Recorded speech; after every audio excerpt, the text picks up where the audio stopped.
जय सिया राम प्रिय दर्शकों। आज हम इस वीडियो के माध्यम से जानेंगे कि इस संसार में रहते हुए भगवान को कैसे प्राप्त किया जाए और ऐसे क्या उपाय हैं जिससे परमात्मा मिल सकते हैं। तो आप वीडियो को लास्ट तक ज़रूर देखना और ध्यान से सुनना। आज मैं आपको 6 तरीके बताऊंगा जिससे परमात्मा मिलने में आसानी हो सकती है। तो सबसे पहले बात करते हैं भक्ति योग की। भक्ति और प्रेम परमात्मा को पाने का सबसे सरल और प्रभावी तरीका है भक्ति।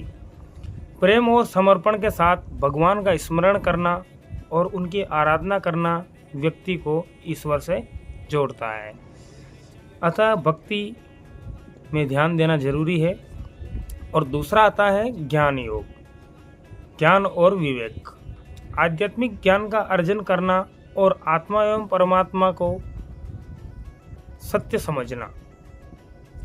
वेदांत, उपनिषद और गीता जैसे ग्रंथों का अध्ययन करना इसमें सहायक हो सकता है।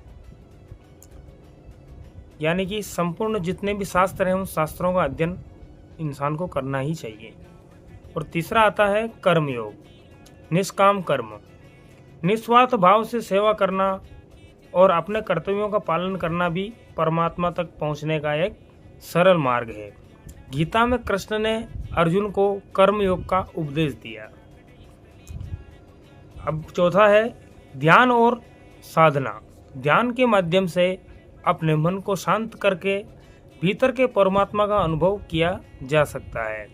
नियमित साधना और मन की एकाग्रता व्यक्ति को दिव्यता के करीब लाती है।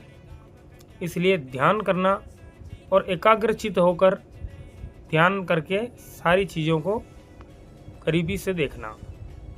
और पांचवा तरीका होता है सत्संग और सद्गुरु का मार्गदर्शन। सत्संग में रहना और एक सच्चे गुरु के मार्गदर्शन में चलना भी एक महत्वपूर्ण है। गुरु का ज्ञान और उनके उपदेश आत्मिक विकास में सहायक होते हैं। गुरु का जो मार्गदर्शन दिया गया है, जो गुरु के द्वारा जो रास्ता बताया गया है, उनके ऊपर व्यक्ति को चलना अनिवार्य है। अब एक और बात करते हैं सद्गुणों का विकास। सत्य, अहिंसा, दया, प्रेम और क्षमा जैसे गुणों को अपनाना। मन में दया का भाव रहना चाहिए और इंसान को हर वक्त सत्य बोलना चाहिए, क्योंकि कलयुग चल रहा है।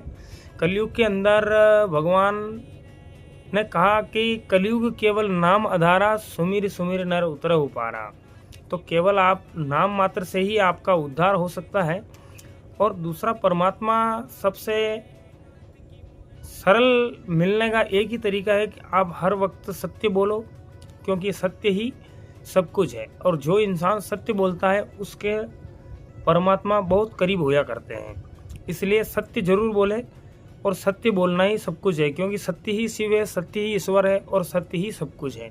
जो इंसान सत्य नहीं बोलता है उससे परमात्मा कोसों दूर रहते हैं। आप काम, क्रोध, मद, लोभ इस भावना को त्यागेंगे और आपके शरीर के अंदर जो कोई दूसरा बैठा हुआ है उसको आप अगर हटाते हो तो फिर परमात्मा का आने का कुछ लक्षण आपको महसूस होता है। हालांकि परमात्मा इस दुनिया के अंदर कोई मुकुट लगा के नहीं आते हैं। और पहले क्या आदमी आस करता है, फिर विश्वास करता है, फिर उसको आभास होता है। यानी कि एग्जाम्पल फॉर आपको बता देते हैं कि जैसे किसी का एक्सीडेंट हो जाता है और एक्सीडेंट बहुत खतरनाक होता है, तब भी आदमी बच जाता है। तो फिर क्या कहते हैं कि जैसे भगवान ने बाल बाल बचाया। ऐसा क्यों कहा जाता है? क्योंकि परमात्मा दिखता नहीं है, परमात्मा केवल एक आभास है और आत्मा ही परमात्मा है। इसलिए आप हमेशा सत्य बोलें और सत्य का मार्ग अपनाएं और सत्य का ही अनुसरण करें और आध्यात्मिक जीवन की ओर बढ़ने का प्रयास करें। और हम आपके लिए ऐसी रोचक जानकारी लाते रहेंगे। इसलिए आप हमारे चैनल को सब्सक्राइब करें, वीडियो को लाइक शेयर करें। जय जय सिया राम। मिलते हैं नेक्स्ट वीडियो में।